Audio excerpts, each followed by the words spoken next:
हिंदुस्तानी जनता को मेरा प्रणाम।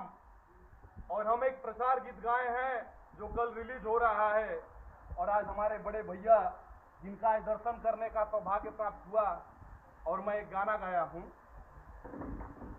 कि बात दिनेश भैया के तो चल और साफ सुथरा समाज, बात दिनेश भैया के तो चल और साफ सुथरा समाज, इहे आवाज बाटे हो आ भैया पे नाज बाटे हो, इहे आवाज बाटे हो आ भैया पे नाज बाटे हो कि हाँ करेले मदद कम जोर होला चार के आहवे दिनेश भैया नेक हो विचार के कि हाँ करेले मदद कम जोर होला चार के आहवे दिनेश भैया नेक हो विचार के केहू से ना बैर बन का लेके चलत समाज, आई है आवाज बाटे हो आ भैया पे नाज बाटे हो।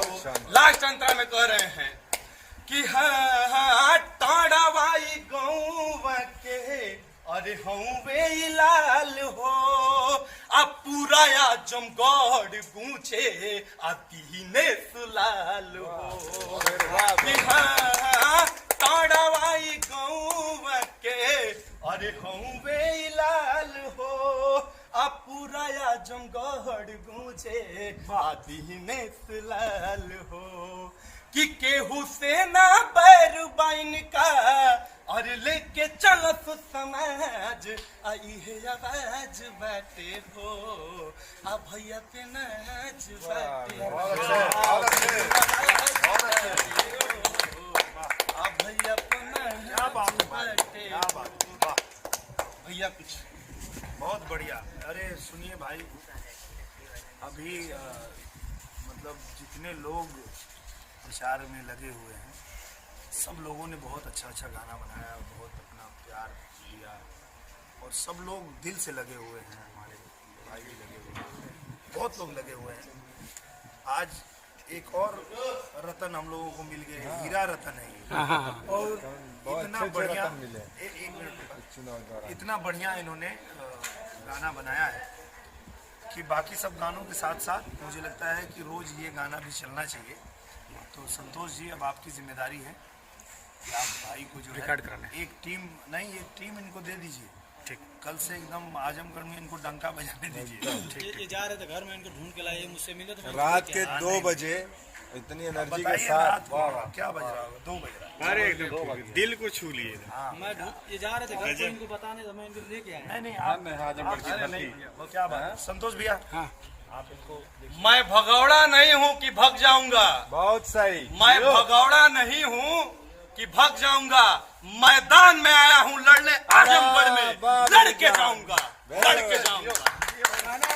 कहना है वफादारों को मेरा पैगाम लिखा जाए, वफादारों को मेरा पैगाम लिखा जाए, वफा की राह में मेरा सलाम लिखा जाए। जब आती है आजमगढ़ की सांसद पद की, तो हमारे सबसे पहले भोजपुरी जगत के माननीय हमारे गार्जियन दिनेश लाल यादव निरहुआ और मनीष भैया का नाम लिया जाए, एक बार जोरदार ताली हो जाए। और कहना है और सुनाए मोरे भैया अब कसम तू आज लखाई, पूरा आजमगढ़ में दी हो झंडा अपन लहराई हो। अरे सच्चा नेता दिलेर चाहिए, भैया निरहुआ जैसा शेर चाहिए।